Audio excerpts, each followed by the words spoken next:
dos estúdios da TV Grácia. Temos a honra em apresentar os resumos dos Calqueios 2024.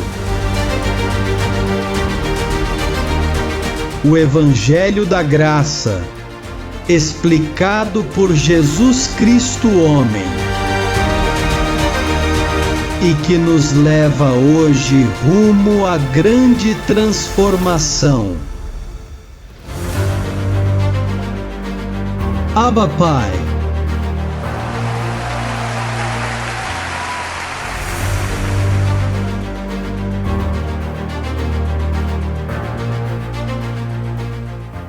Vamos começar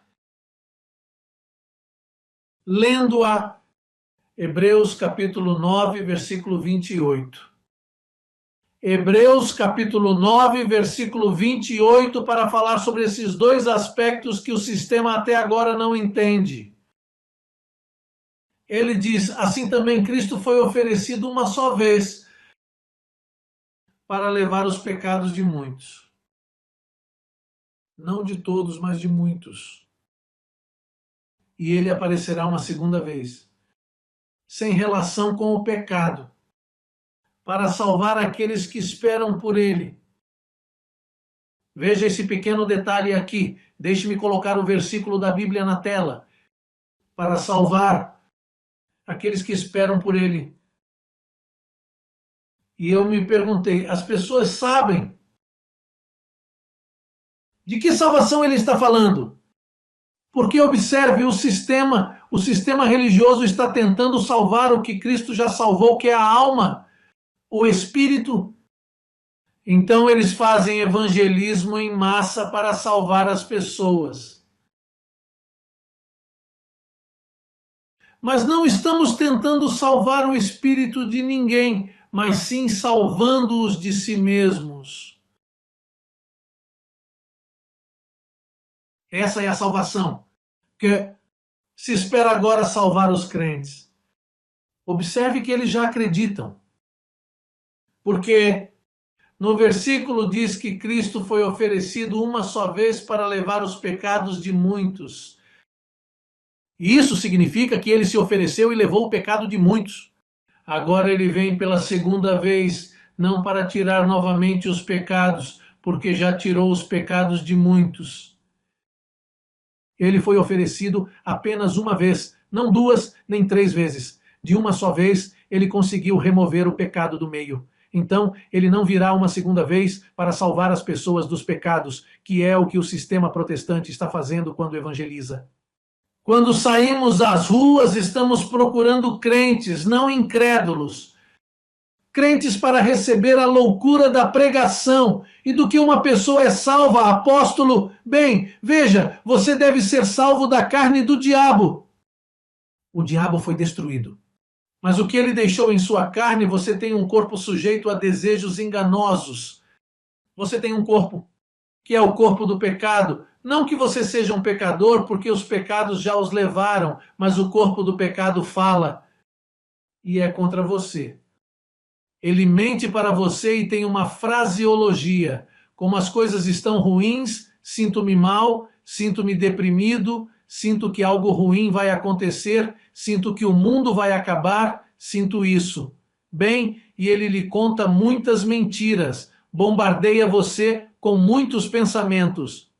Vamos ler Efésios 4, 22, para que você possa ver o que estamos tentando dizer. Esse já é um alimento que lemos no passado, mas sempre há mais. Vejam o versículo 22, Efésios 4, 22. Esse é o segundo versículo que estamos usando. Ele diz, quanto ao modo de vida passado, despojai-vos do velho homem que ainda existe. Observe que Paulo não disse que ele era. Diz que está viciado, conforme aos desejos enganosos. E então vejam o que ele diz no versículo 23. E sejam renovados no espírito de sua mente. Isso é salvação. É aí que está o crescendo em graça, tentando salvar os crentes. renovando-os no espírito da mente, para que não recebam o que ele diz no versículo 22, que são os desejos enganosos.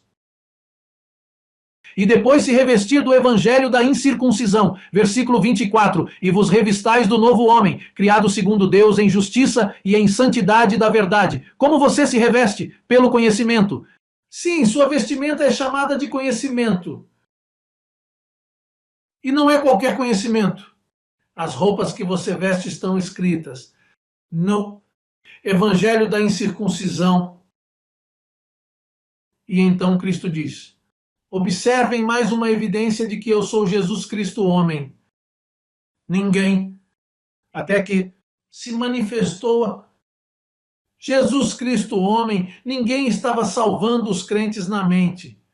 Eles estavam tentando salvá-los do diabo, tentando salvá-los do pecado, tentando salvá-los para que seu espírito fosse escrito no livro da vida, para que seu nome fosse escrito no livro da vida. Quando isso já está escrito, Deus não está escrevendo ninguém novo ali. Veja o que diz Hebreus 10, 14. Um versículo que você quase nunca ouviu. Ele diz: porque com uma só oferta, ele aperfeiçoou os que são santificados para sempre. Ele os aperfeiçoou em quê? Perfeitos. Quando o bebê nasce, ele nasce em pecado? Não. No antigo pacto, antes da cruz, sim. Como disse Davi, minha mãe me concebeu em pecado, mas depois da cruz o bebê já nasce justificado, já nasce perfeito. Mas ele não sabe disso. É por isso que vamos fazer uma mudança. É por isso que chamamos nossos filhos de super-raça. Imagine uma criança que nasce na casa de um de nossos abençoados e eles a tratam como uma criança salva. Não a levam para fazer a primeira comunhão, nem para batizá-la, nem para fazer todos os rituais religiosos de hoje para salvá-la. Não, a criança nasce perfeita. Ela nasce perdoada, justificada, santificada, ela não sabe disso. Ah, e imagine uma geração em que as crianças nascem e já sabem que são assim. Não haveria delinquência, a delinquência desapareceria. Por que você causou tantos problemas? Porque vocês não sabiam. Mulheres e homens que me ouvem do ministério, por que vocês sofreram tanto? Por que fizeram tanto mal? Porque não sabiam disso desde que eram crianças. Se seus pais tivessem lhe contado a verdade desde o início, você não teria passado por tanto sofrimento. Então quem são os culpados? O padre. Quem são os culpados? O papado. Quem são os culpados? A Igreja Católica. E depois os protestantes. Todas essas pessoas que não dizem a verdade a você. Eles são os culpados por todos os seus infortúnios e pelos infortúnios do mundo, pelo caos no mundo, por não dizerem a verdade, porque quando você sabe a verdade o liberta. Hebreus 8, 11. Hebreus 8, 11.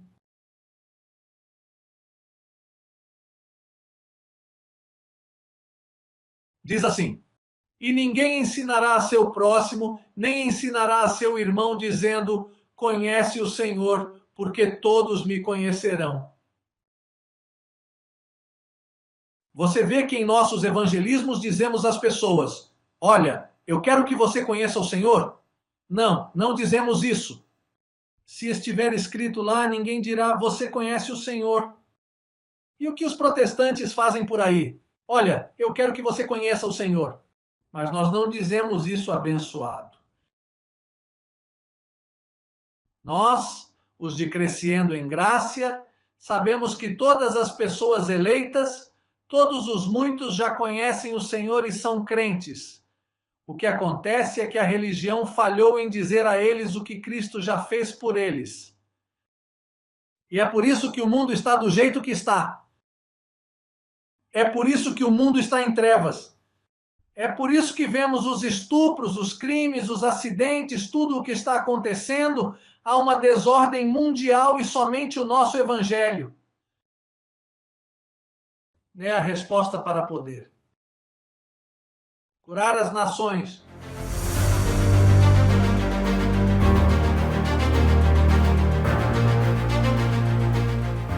Em João 3,16 está escrito: porque Deus amou o mundo de tal maneira. Que maneira? que deu o seu Filho unigênito para que todo aquele que nele crê não pereça, mas tenha a vida eterna. A todo aquele que crê, porque lhe foi dado o dom da fé e acredita e sempre acreditou. Não é como dizem por aí, para que todo aquele que nele vai crer, não diz isso, é para todo aquele que já está crendo, porque isso dá espaço para o livre-arbítrio e o livre-arbítrio não existe. Aqui, o único livre-arbítrio que existe é o de Deus, que faz o que quer. Desde o início, ele anuncia as coisas que acontecerão.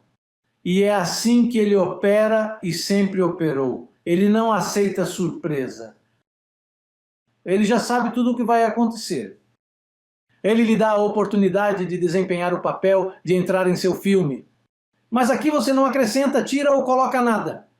Aqui a carne não serve para nada. E se algo diz que é bom, isso não é revelado a você pela carne nem por sangue, mas vem do Espírito de Deus. Portanto, João falou de tal maneira que não disse ao mundo, mas nunca explicaram em que esse amor se baseava. Os próprios apóstolos se encarregaram de ocultá-lo. Com o judaísmo, com o veneno do judaísmo, eles ocultaram esse amor.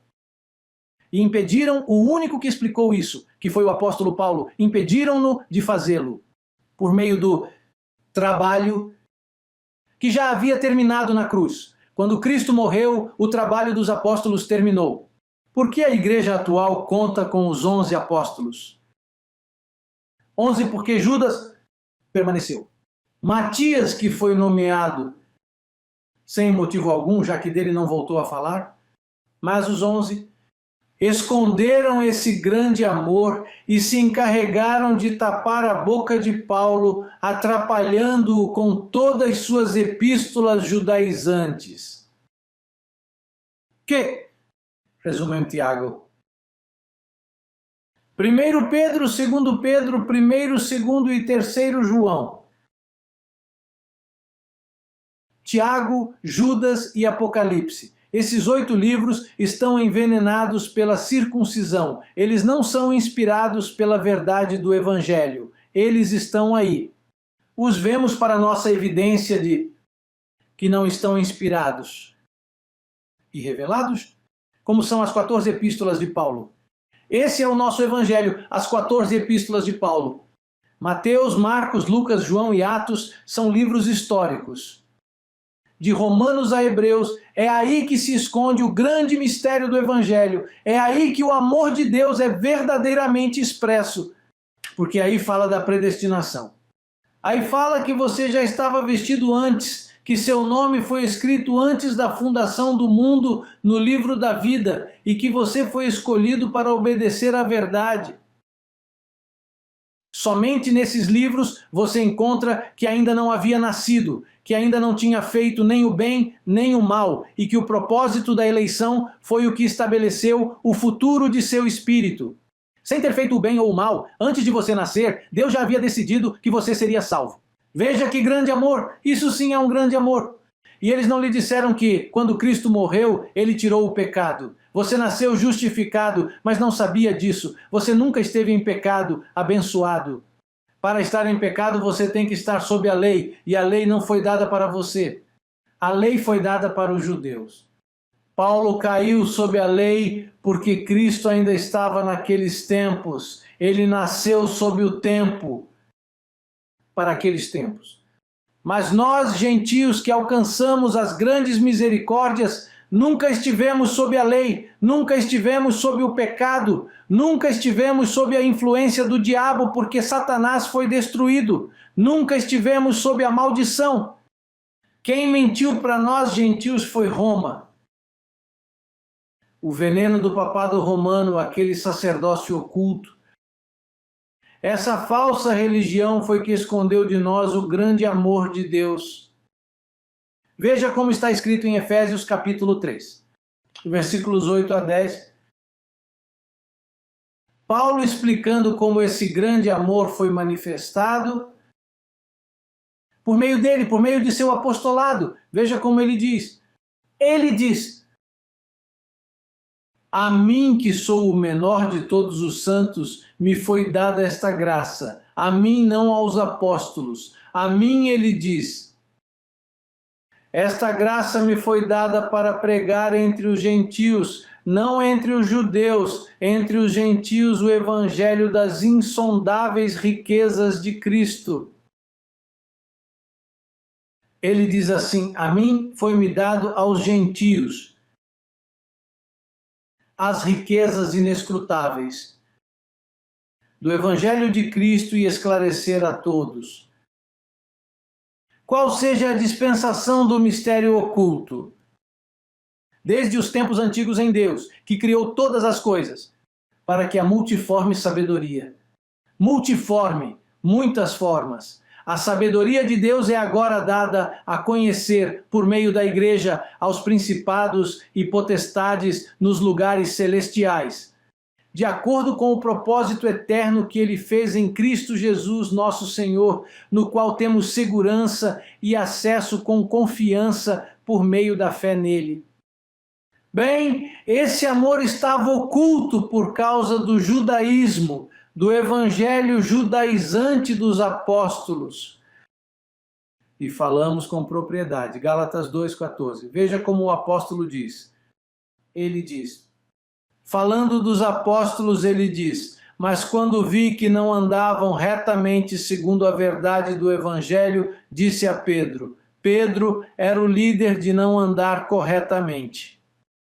É por isso que dizem que o primeiro Papa foi Pedro, claro. Por que não? Eles sempre estiveram na falsidade, até hoje estão na falsidade. Paulo denuncia isso aqui, mas quando eu vi, ele viu que não andava retamente segundo a verdade do evangelho. Eu disse a Pedro diante de todos: se tu, sendo judeu, vives como gentio e não como judeu, por que obrigas os gentios a judaizar? Por que você obriga os gentios a se judaizarem? É aí que está o veneno. Judaísmo. O judaísmo. Esse é o veneno religioso que tem enganado todas as nações até hoje.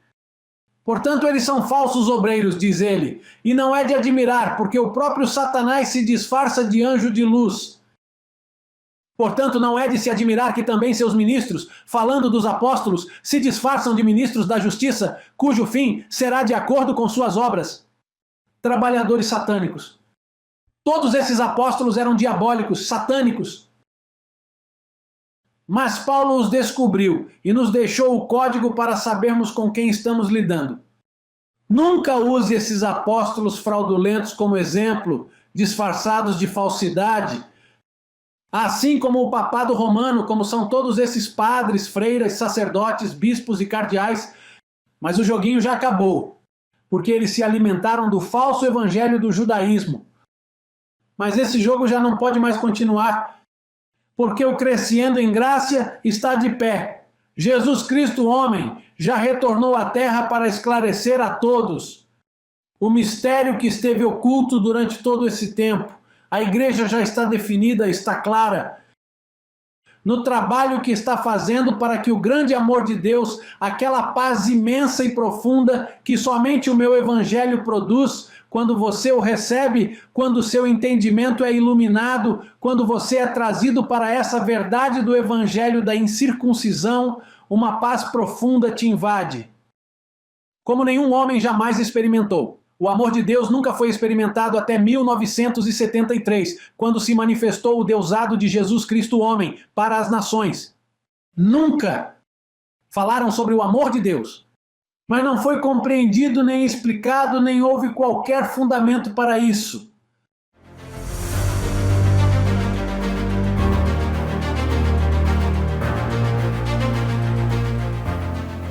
Salmo 58, versículo 3. Os ímpios se separaram desde o ventre.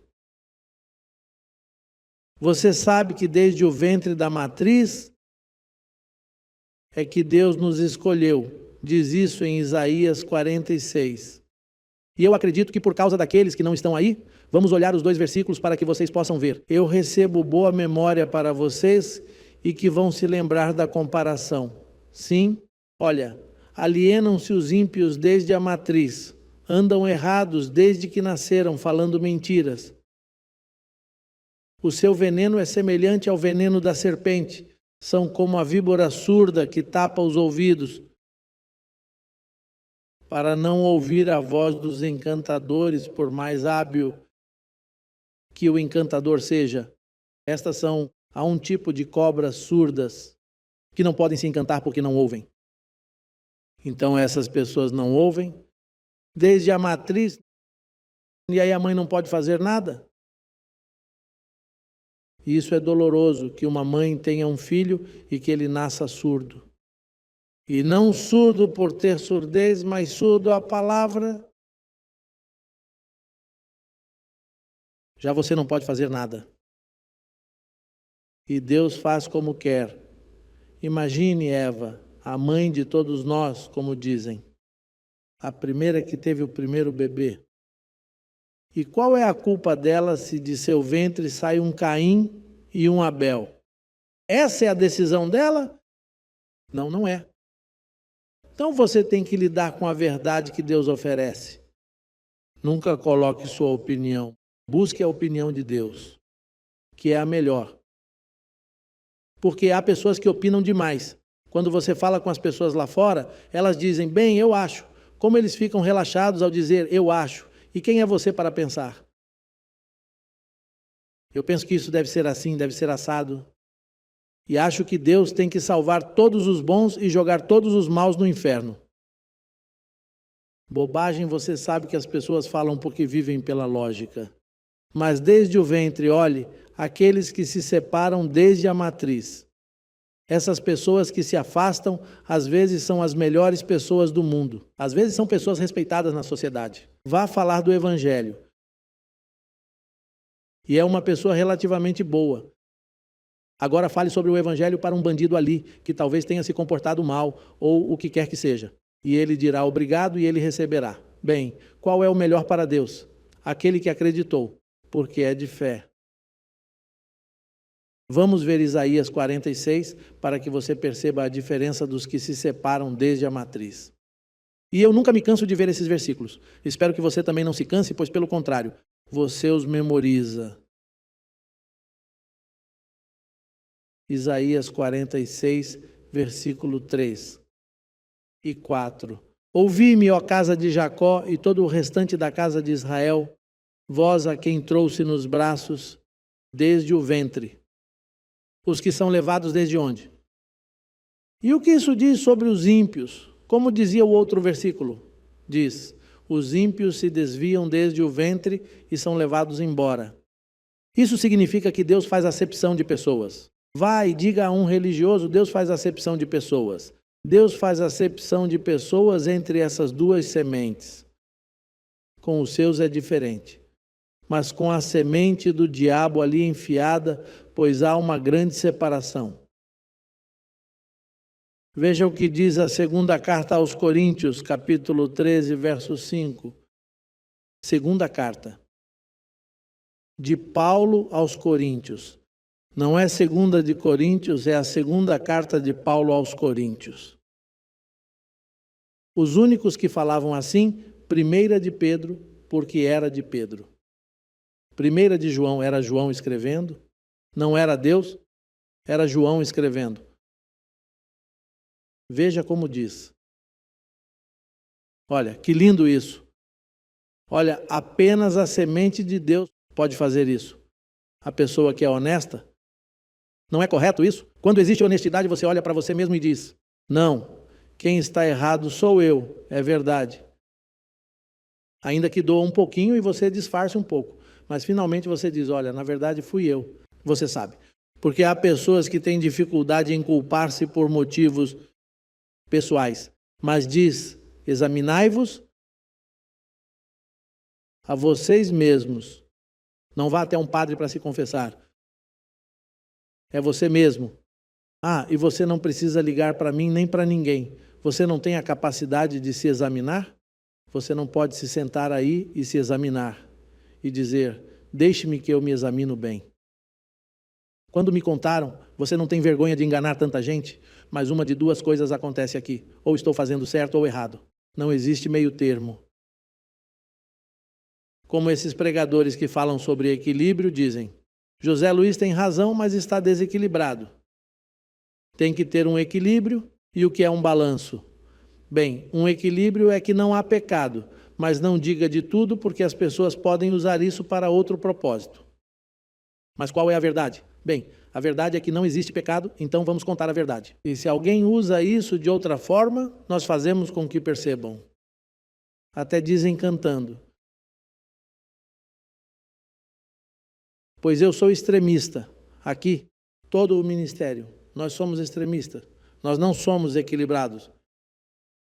Nós somos extremistas em tudo. Se isso é verdade, então é verdade. E vamos falar sobre isso e investigar. E examinar. É 1, no capítulo 2, verso 4, observe o que está escrito. 14. Mas o homem, ai pai, aí é que está o problema. O homem natural não compreende. Ai pai, é que ele não vê nada, ele está cego. E se é um pastor? Coitadinho, não sabe o que o aguarda. Não compreende as coisas do Espírito de Deus, porque para ele... Imagine dizer a ele que não há pecado, que não há diabo, mas isso é loucura para ele, por isso ele briga com você. Porque ele é um pastor natural. E não consegue entender. Veja, ele não consegue entender. Não é que ele não queira, é que ele não consegue. Você está exigindo que seu cachorro fale. Ele pode fazer 1000 caretas, mas não pode falar com você. Ele simplesmente não pode. Esse pastor é um animal. Na verdade, a versão original diz o homem animal. O que acontece é que esta é a revisada, que por causa do insulto que é chamar alguém de animal, mudaram e colocaram o homem natural. Mas a versão antiga fala animal. Eu tenho várias versões. Diz assim, o homem, the animal, em inglês. O homem animal diz porque lhe parecem loucura e não podem entendê-las, porque eles devem ser discernidos como, por outro lado, o espiritual. Julga todas as coisas, mas ele não é julgado por ninguém. Quando você julga espiritualmente, ninguém pode julgá-lo porque é no espírito. E o espírito com o outro espírito coordenam e dizem, é verdade. É assim como você diz. Mas o homem natural não vai entender. Agora, quantos animais tem na sua casa? Quero dizer, quantos homens naturais tem na sua casa? Animais com 2 patas, bem vestidos, educados, médicos, advogados. Mas não entendem. Agora, eu te digo uma coisa. Se você entende, você é um bem-aventurado. Se você entende, você é uma pessoa linda. Porque você foi separado desde o ventre, estão te levando. Você é amado por papai. Agora, se você possui a mente de Cristo, saiba que mente é um sinônimo de espírito, é espírito. E se você possui o Espírito de Cristo, você é um dos que foram separados. Desde a matriz estão te protegendo e guardando. E quando você morrer, a mente de Cristo não morre, porque esse é o Espírito de Cristo. E esse Espírito tem a capacidade de simplesmente alterar um estado físico. Vai para um estado espiritual onde há uma imensa cidade repleta de espíritos que você não vê, mas que estão atualmente em plena atividade, que nos estão ouvindo agora mesmo. Na verdade, esta é a igreja favorita deles. Eles ouvem isso.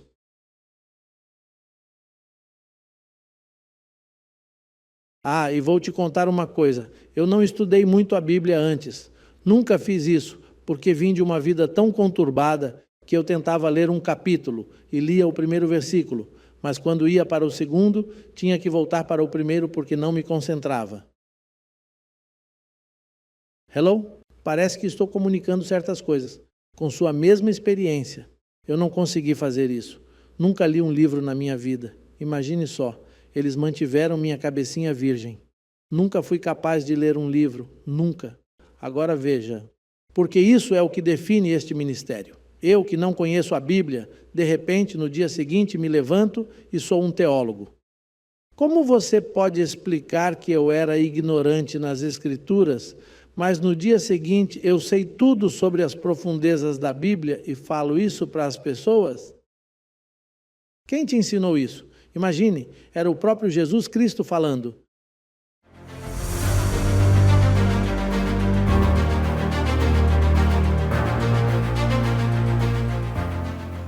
Vamos começar a leitura em Mateus. Mateus capítulo 26, no versículo 28.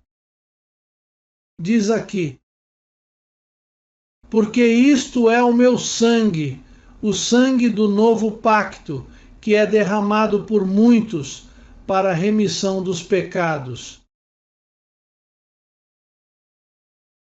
Eu li esse termo há muitos anos, os muitos. Mas me chamou a atenção que o sangue de Jesus Cristo não foi derramado por todos os homens da terra, pois esse termo muitos me chamou muita atenção. Porque está dando a entender que nem todos os homens que nascem têm direito a esta provisão. Em Isaías 53, vamos ler o versículo 11. De Isaías 53, diz: ele verá o fruto do trabalho da sua alma e ficará satisfeito. Com o seu conhecimento, o meu servo, o justo, justificará a muitos, porque as iniquidades deles levará sobre si. No verso 12, também diz no final do versículo: tendo ele levado o pecado de muitos e orado pelos transgressores. Pois bem, agora a palavra muitos começou a ter mais importância, pois já não só Mateus a mencionou, mas agora um profeta como Isaías esteve falando do mesmo assunto. E por isso então decidi procurar mais versículos do Antigo Testamento para verificar este tema sobre os muitos. Agora veja o que diz Daniel 9:27. Estamos falando agora do Antigo Testamento. Daniel 9:27 diz: meu servo confirmará o pacto com muitos, não com todos. E também no capítulo 12 de Daniel, no versículo 10, diz: muitos serão purificados e embranquecidos. Mas a palavra muito se repete. Então isso começou a ser um tema de edificação, um assunto que eu devia abraçar para fortalecer minha fé e entender o pacto da incircuncisão, entender o propósito de Deus com essas duas sementes que há na terra. Por isso é que fala de muitos, e não todos. E ainda quando diz todos, está se referindo aos muitos, mas vamos continuar desenvolvendo o tema. Depois, voltei a um livro histórico em Mateus, capítulo 20, verso 28. Veja como diz este versículo. Diz que ele veio dar sua vida em troca de muitos.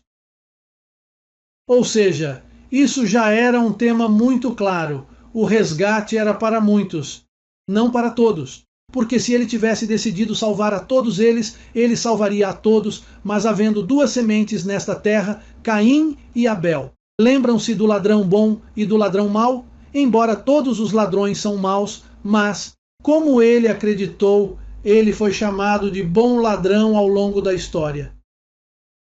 Também quando diz ovelhas, dá a entender que há lobos, e ele deu sua vida pelas ovelhas, que neste caso são os muitos. Olhe Romanos capítulo 5, versículo 18 e 19. Veja como diz o versículo. Diz que assim como pela transgressão de um, a condenação veio a todos os homens. Para quantos? Por um, a condenação veio a todos os homens. Mas veja que todos que está falando aí que não são todos os homens e sim todos os muitos.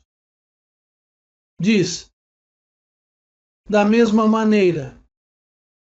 Porque a maneira não pode mudar. Se isso acontecer, saímos da fé e entramos em apostasia. Da mesma forma, pela justiça de um, todos os homens receberam a justificação da vida. Agora, como sabemos que os todos são os muitos? Veja o versículo 19. O versículo 19 diz que pela transgressão de um, os muitos foram considerados pecadores. Ou seja, esses muitos são os todos do versículo 18. Entendem? E diz que, da mesma maneira, os muitos serão considerados justos. Agora, de onde vem a confusão de que o Senhor morreu por todos os homens? Porque se você pensa que ele morreu por todos os homens, então você também acredita no livre-arbítrio. Ao crer no livre-arbítrio, você sai do pacto. Você sai da doutrina. Não está na sã doutrina como você afirma que esteve todos esses anos. Por exemplo, observe este conselho que Paulo, ou que a palavra registra pelo Dr. Lucas, lá em Atos capítulo 13, versículo 48, para entender este delicado tema que tem a igreja em apostasia. Veja como diz o versículo 48. E creram todos os que exerceram seu livre-arbítrio. Assim diz? E creram, como diz? E creram todos os que estavam ordenados. A palavra ordenado sempre está ausente nos púlpitos evangélicos, católicos, pentecostais, presbiterianos, testemunhas de Jeová. Bem, todos esses grupos cristãos, este assunto você não vai ouvir isso lá. Esse tema não existe em nenhum lugar. Só Jesus Cristo homem é quem pode te comunicar isso, porque ele é quem conhece a mente de Cristo. É o que explica essas coisas. Então diz que você precisa estar ordenado para crer. Você não acredita porque exerce seu livre-arbítrio. Imagine que Deus permitisse que as pessoas escolhessem uma família para ele. Você sabe o que Paulo diz especialmente à família da fé. Então quem escolhe a família da fé? Eles mesmos? Não, porque eles estão mortos em delitos e pecados, e um morto não pode tomar decisões. Por exemplo, Romanos 3:10 diz que não há nenhum bom, não há quem entenda, não há quem busque a Deus. Então, se não há ninguém bom, não há ninguém que entenda, como vai surgir a família da fé? Por eleição. Diga comigo, a eleição por escolha, pela ordenação. Deus predeterminou, Deus escolheu, Deus predestinou a todos os seus filhos. Você se lembra quando Cristo diz, eu dou minha vida pelas ovelhas? Esses são os muitos, as ovelhas. Então veja, se eu tivesse 100 ovelhas, e ficasse uma de fora, eu vou até aquela ovelha. Eu vou até encontrar essa ovelha. Porque tem que salvar todas as que ordenou e a todas as que conheceu antes da fundação do mundo.